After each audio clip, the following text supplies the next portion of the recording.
College street যাব আর coffee house যাব না, এটা তো হতে পারে না, তাই না? তো কলেজ স্ট্রিটে সমস্ত ঘোরাফেরা, বই কেনা, সমস্ত কিছু কমপ্লিট করলাম। আর তারপরে চলে গেলাম হচ্ছে কফি হাউসে।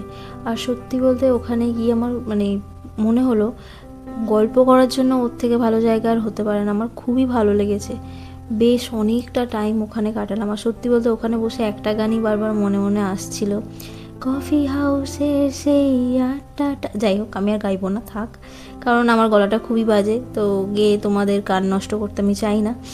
যাই হোক, অনেকটা টাইম স্পেন্ড করলাম, খুবই ভালো লাগলো সত্যি ওইখানে বসে। আর খাওয়া দাওয়া সমস্ত কমপ্লিট হয়ে গেছে। এবার আস্তে আস্তে আমাদেরকে বেরোতে হবে, কারণ অনেকটাই দেরি হয়ে গেছে আমাদের।